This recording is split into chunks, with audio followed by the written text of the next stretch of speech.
What's up everybody, Mike Maxwell here. Today I'm going to show you how to do HDR photos, and I'm going to show you how to edit it in Lightroom. What is an HDR photo? HDR means high dynamic ring, and what that is that's multiple exposures of the same photo, and then you stack them together in a program, which I'm going to be using Lightroom. So you're going to need a camera. You want to be in M for manual. Our manual settings here, as you can see, you'd be on manual, and then the last time I shot I was at ISO 100. Doesn't matter what ISO you use, as long as you keep the ISO the same and you keep your f-stop the same, which is your aperture. This one here you can see shows 10, f10. Alright, so if I was going to shoot something at ISO 100 f10, then I would just set my exposure using my shutter. See how it's going up and down? Okay, so I'm changing my shutter speed, and what you'll see also is here. I showed you a little bit on the video that I did last year. Now see this thing right here with the negative and the positive? This is my light meter. That's what you want to see. And what you'll see is if I start to see that light meter moving, see my f-stop moving. Alright, so if I move my f-stop, that'll move it. So let's put it to even. Now if I start moving my shutter speed, it'll go back. Either start out underexposed or start out overexposed. Either way, it doesn't matter. Take an exposure, and then you take another shot that's a little bit, let's say we start out with a high overexposed. So it means like all of your whites are really, really bright, but your darks have kind of come out, so you can kind of see some of the detail in those dark shadows. And then you're gonna start going down to underexposing. So you'll be overexposed and then maybe slightly overexposed, and then you're gonna go to regular exposure. But the thing is, with the camera, a regular exposure, you still either get crushed shadows or blown out highlight. Reason why we do HDR. So you're gonna do either 3 photos or 4, maybe even 5. It all depends. You want a good tripod, okay? So your camera will be on a tripod so it's steady. But you want to have a remote. If you don't have a remote, then just use the timer, so that way you're not shaking it. So when you push that shutter button, it's not shaking, okay? Your autofocus, turn on a manual focus, and then take off your image stabilizer. All right, let's go in. Alright, so we have all of our photos. As you can see, I've got a whole bunch of different HDR photos here, but today we're going to work on this one. And what you'll see is I took one photo here, and then I decided to go up to my blown. So you can see that I was really hot. I was at ISO 100. I'm using a 14mm lens, and I'm at f22, and I'm at 4 seconds. So you can see my highlights here. See how everything that's in red is completely blown out. Those are blown highlights. Those are blown highlights. You cannot get back those blown highlights. All right. So everything's over here on the right, and the difference between that and the one, my last one, which is really dark, you'll see that everything over here, everything that's blue, is just crushed. Like you can't get any of that dark back. It's just black. So these are things that you can't get. If you go to the regular, like the middle one, I would say is probably this one, you can still see that there's a few blown highlights up on top, and probably just a little bit of dark black right over here on the bottom, and those are crushed. It's the reason why we do HDR photos, so we can get those colors back. And then I started out high, which is right here, which is my 4-second shot. Now just watch this. ISO 100, 14mm, f22, 4 seconds. I'm going to go to the next one, 2 seconds. I cut it in half. That's a whole stop. 1 second, cut it in half again, another whole stop. Now I'm at a half a second, another stop. Now I'm at a quarter of a second, which is another stop. Did I go one more? 1/8 of a second. which is another stop, and I don't think I did any more after that. No, I didn't. So there you go. So I have a total of 1, 2, 3, 4, 5, 6 photos that I'm going to stack together and make an HDR image out of. The first thing I'm going to do is I'm going to go down here and I'm going to hit the enable profile corrections. You can do this after, I just do it before so I don't forget it later. And then I'm going to go over here, I'm going to right click. So now they're all highlighted. I'm going to right click, I'm going to go photo merge, HDR. It's going to run through this thing. It's going to give me a preview. Alright, cool. So I always hit auto align, auto settings. Typically I go medium and then I create the stack and then I hit merge. It's working right now. There it is. There's all 7. Now, if you look, it's a little, it's got some, I don't know.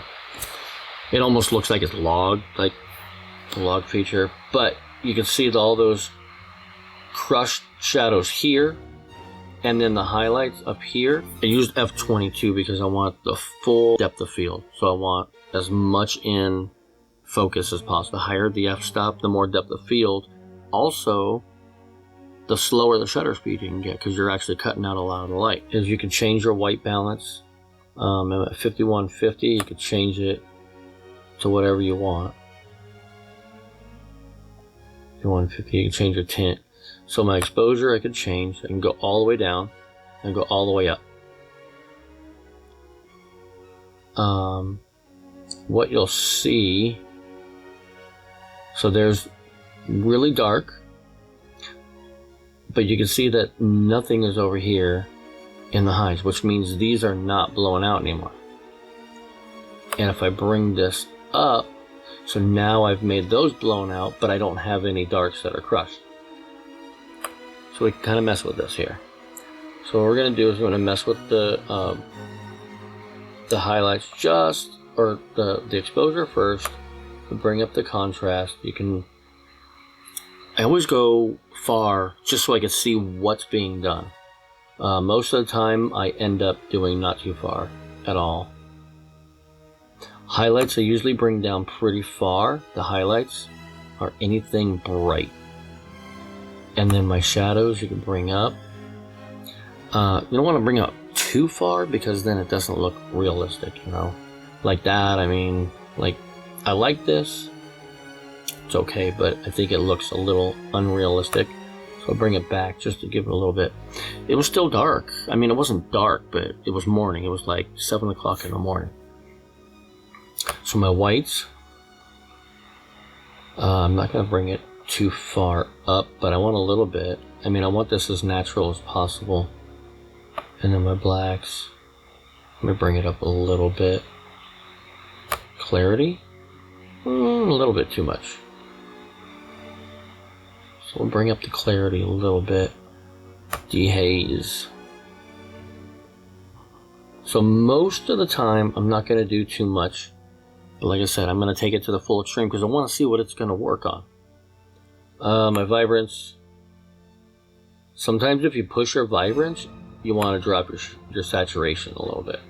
And if you push your saturation, drop your vibrance a little. So it's kind of a balancing act. For me, I like to bring up the vibrance and then kind of keep the saturation a little bit lower. Give it a little bit, not too much. Don't go too crazy. Don't really mess with this unless I need to, because I like the way this stuff looks anyway. The one thing that I do play with is some of these things, because I like to see what is getting touched here. And you can see some of that stuff really goes. So I don't do too far.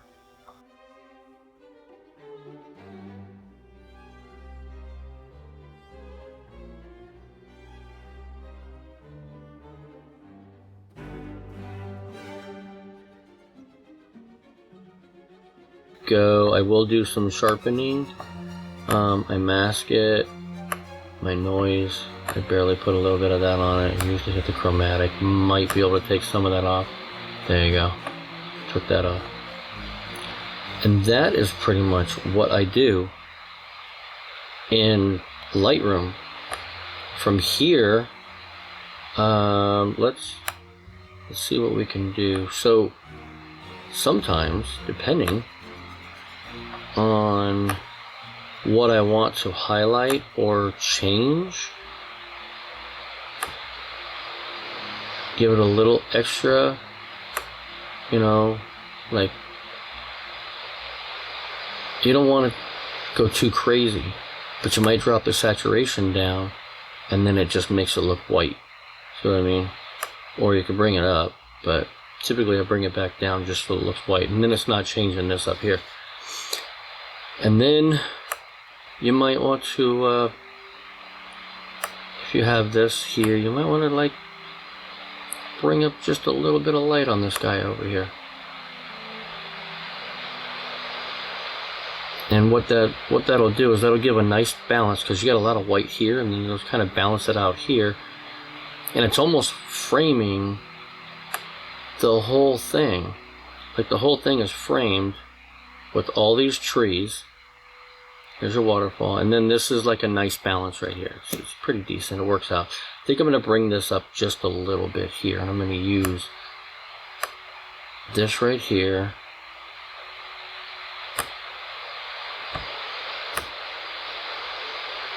Because I do like the way this looks. It's kind of real dark, and it's right up front. I want to raise it up with the brightness just a little, not too much. I might even go shadows. Yeah, but you don't want to do too much. There we go.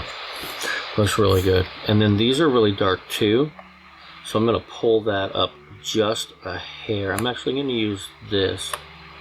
I'm going to go like this. I like to vignette it, but sometimes I don't want too much. So I feel like it's too much, so I'm going to bring it up just a little bit. You know, obviously you don't want to go like that crazy, so I'm going to bring it up just a little. Not much. There we go. I'm really liking that. I think it's a good looking photo. And then what I'll do is I'll save it.